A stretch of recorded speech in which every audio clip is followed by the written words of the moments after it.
Welcome everybody to Freeway Path, and today we'll be continuing our Bible lesson series called Little Giants. And our little giant for today will actually be the Roman centurion whom Jesus encountered during his ministry. This is a short, but it's a very powerful lesson. You can find it. It's in Matthew and Luke, but I'll be reading from Matthew's version, which is Matthew chapter 8, verse 5 through 13. So we begin. When Jesus had entered Capernaum, a centurion came to him asking for help. "Lord," he said, "my servant lies at home paralyzed and in terrible suffering." And Jesus just says to him, "I will go and heal him."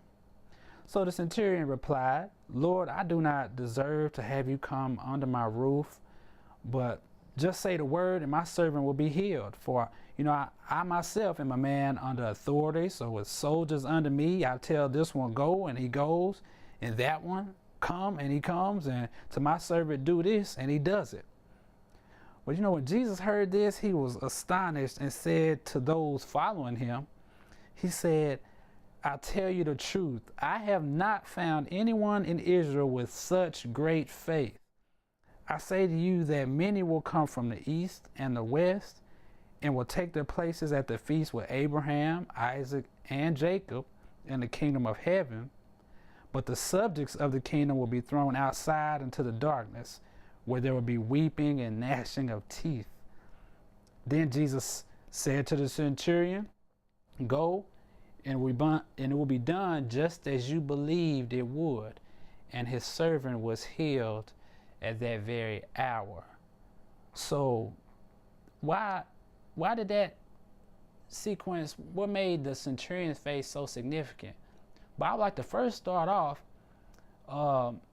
this was incredible, first of all, because Jesus he had been teaching, but up to this point now he's not only is he teaching, he's performing miracles. So right then, encountering that Roman officer, he's breaking racial barriers and class barriers, because Roman, Jesus was Jewish, and Roman, he was a centurion, so he was a soldier or officer. A centurion was an officer who had 100 men up under him. So when the Roman centurion came to Jesus, he was saying, "I myself am a man of authority." You got to realize that because he was a Roman soldier, he was trying to kind of put his place like, Jesus, I understand, I'm asking you, I believe in you, I'm asking you to heal him, but I understand, and I'm also a man of authority, so if you don't have the time, I know you got people following you and doing things like that, but I believe you can heal me. So when Jesus said that he has not found anyone in Israel with such great faith,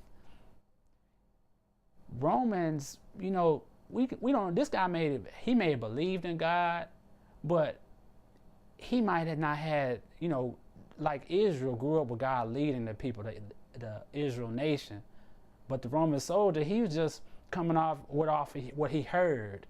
And what he heard, it didn't take more than that. All he took was believed in Jesus, heard what he can do, and he believed. And why Jesus said that he hadn't found such great faith in Israel, because they had God present, God the Father especially, present throughout their history.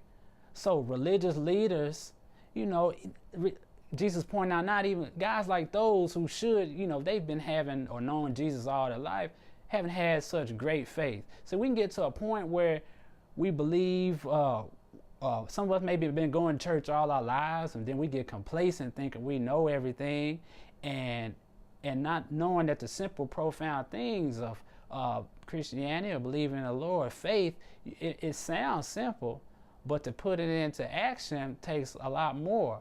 And sometimes we put a lot of faith in ourselves. But that Roman centurion was humbling himself, because he was at a high status. He wasn't just a regular, guy just working out in the fields or anywhere. He was a Roman, officer, so he had a high level of status. And like I said, we mentioned about the race issue.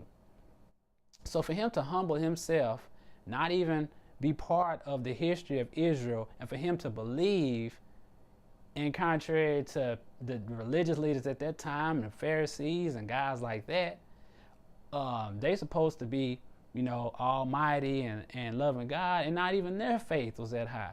So Jesus was commending him and saying that, and what he wanted to point out, especially that's why he turned to his followers, that many people, believe, but that Roman centurion put his belief in action, which was faith, and that's why his servant was healed. And Jesus wanted to point that out.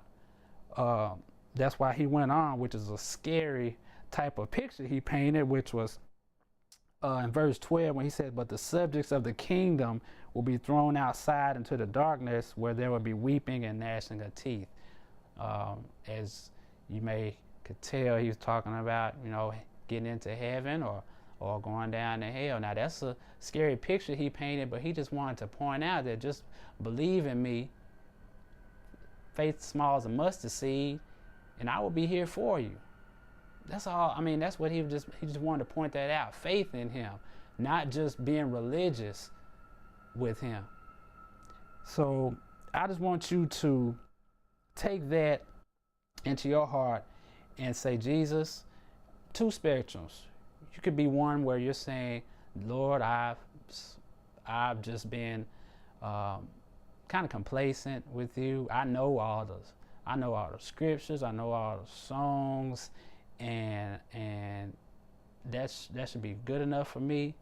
But Lord, where has my faith been low? What do I need to have faith in? Where is something in my daily routine, in my career, in my family, am I not having faith in?